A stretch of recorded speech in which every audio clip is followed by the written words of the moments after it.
দেখো গাইস।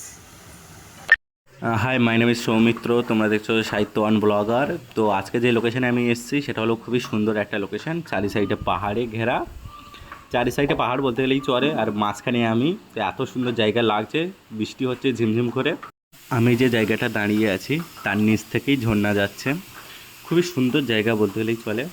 আর লাস্টে আমাকে ভয়েস বানাতে হয়েছে, কারণ এত হাওয়া হচ্ছে যে সাউন্ডই শোনা যাচ্ছে না। তার জন্য আমি নতুন করে আবার ভয়েস বানালাম আমি।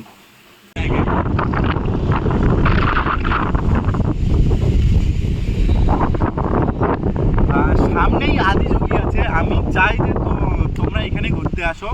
সামনেই আদিযোগী আছে, খুবই খুবই বড় শিব। তোমরা সবাই দেখেছো রিলস দেখলে তোমরা দেখে থাকবে যে বড় একটা শিব আছে এখানে। তো আমি চাই তোমরা এখানে আসো। হ্যালো বন্ধুরা, আমরা এখন আছি তামিলনাড়ু কোয়েম্বাটোর ইশাওগা সেন্টার বলে একটা লোকেশানে। এই মূর্তিটা যে আপনি দেখছেন এটা খুবই পপুলার হয়ে আছে, খুবই পপুলার মূর্তিটা। আর এর ডান সাইডে যে পাহাড়টা আছে এটা খুবই ভয়ানক পাহাড়। তো আমরা আজকে চেষ্টা করব যে এই পাহাড়ে কি করে ওঠা যায়। তো আমরা এই পাহাড়ে ওঠার চেষ্টা করছি। আর যা বৃষ্টি হচ্ছে আমার মনে হয় না পাহাড়ের উপরে আমাদের অ্যালাও করবে। তবু আমরা একবার চেষ্টা করে দেখব।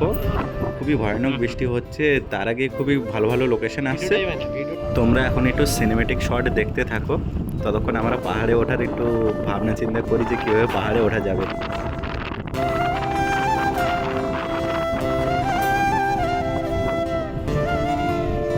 তো আমাদের এখন পাহাড়ে অ্যালাও করেনি, এই বৃষ্টির সময় অ্যালাও করবে না বলছে। 2-1 দিন পরে আমাদের মনে হয় অ্যালাও করতে পারে।